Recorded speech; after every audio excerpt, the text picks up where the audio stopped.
So we $33 trillion in debt and climbing, right?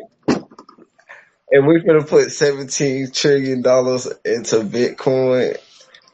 Well, I mean but you're looking at it as a national debt to where, you know, it when you look at like Bitcoin, right? Bitcoin is just a store of value. It's we give it value. Oh, okay, When you're looking at okay. market cap for Bitcoin, that's just basically, you know, the dollar per coin and how many coins are on the market or out there, circulating supply. And as you look at ownership, right, and I speak about this a lot, is that the more Bitcoin gets owned, the higher the price goes when that demand goes up. So now when you see these big corporation money come in and scoop up like a pretty big deal of Bitcoin, well, what does that do? Well, it scrunches, you know, it like the holders, and the only place that it can go is up. But you also got to be careful too, because they can trade it. So you gotta be very weary of what happens. But overall, if you want a good idea of what spot ETFs can do to a market, just go look at the gold chart. Gold chart 2003 was the spot ETFs for gold, and just you can just go look at the chart, and it's pretty fun to see. So just have to wait for it to happen. We just don't know what it's going to do. But when it comes down to SafeMoon, you know, it's exciting times. You know, how much can you hold? How much can you earn? You know, how much can you chew up in the supply? And as it keeps on shrinking, your ownership percentage goes up every single day per trade. So it might not be much right now, but I heard you guys talking about Doge. Doge went up to 74 cents with Elon as its utility. That was it. Just Elon. No real utility there. And it's inflationary. It increases by 5 billion at the most, max 5 billion per year. We're in a deflationary, token slash soon to be coin. So it's just do the math. It's how much can you chew up? How much of that supply can you gain in ownership and you get paid to hold it? That's the idea. That's the name of the game, is how much of a deflationary asset can you own, on top of which you get paid in reflections to hold it. So it's like you have to have a goal, and your goal is whatever bag size you want. At what volume is it going to pay you in reflections per day or per week or per month? So the only thing I like to play with on the Glubis calculator is the calculator, and I like to look at the holder list. What's the total circulating supply today, right? If you just minus just the treasury wallet that they have, you're talking about 515 billion tokens.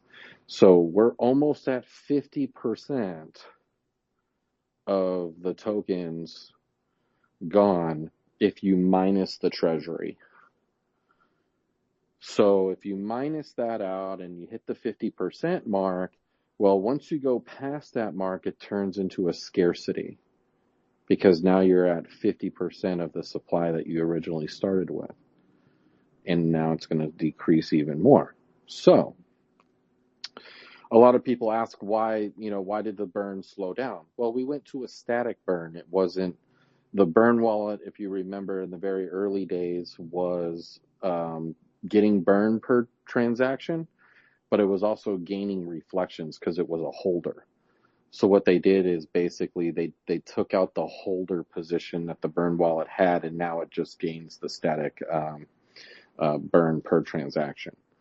So overall, that's why the burns slow down. Number one. Number two, when you take that total supply number, 515 billion, and you divide it by the amount of holders that we have today, that will give you a rough estimate of how many tokens per wallet that are on the BSC, and we're not even talking about Poly or ETH, just BSC. That will give you a total. And like I said, we're not talking about the people that own billions, which are only like 10, I believe now, or 11.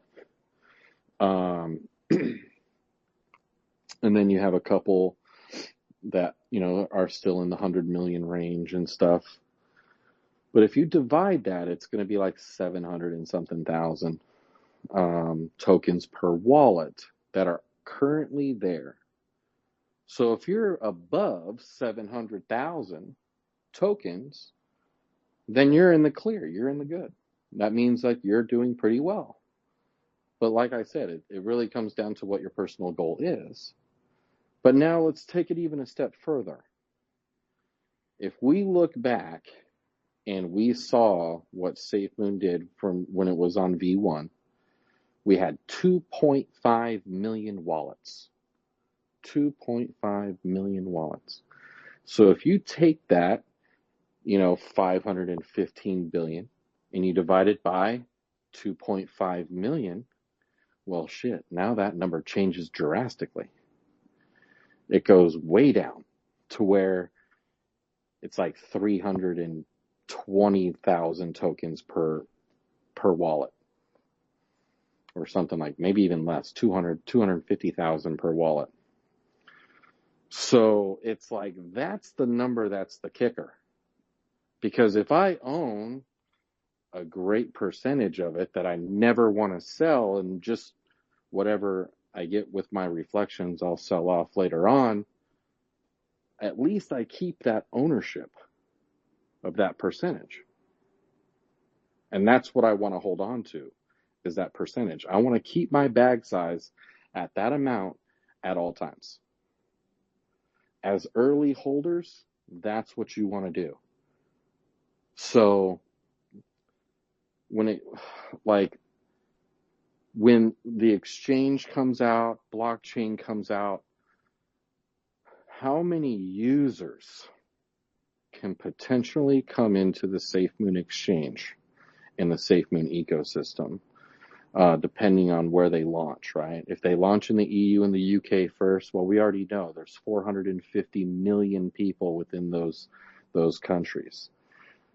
Take out, the whole kid population and everything like that. I mean, you could potentially get somewhere around 15 to 20 million at some point in time, not right off the bat, but at some point in time.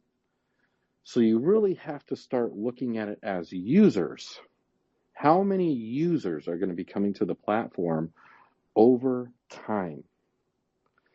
So, and how many of those users are going to buy SafeMoon?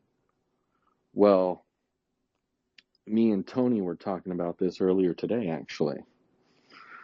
So, if the exchange comes first, yeah, like we'll see some people buy into SafeMoon, right? Well, if the blockchain comes after, to where SafeMoon is the middleware and you have to use SafeMoon as the gas, and there's 10 million users, or 5 million, we just say 5 million users, just keep it kind of realistic out, right off the bat. If you had 5 million users that are using the platform that now have to buy SafeMoon and able to trade, because that's the gas they need to do trades. Well, shit, now you went from, where we're at today, which is 709,000 or something like that, to 5 million. So that's what you really have to pay attention to, and that's exactly what happened to Binance. Binance, their exchange started as Ethereum. And then when they came out with their own blockchain with BNB, you can go look at the chart and see what happened. So it's like, now are you going to see $600? No, because that's two different supplies.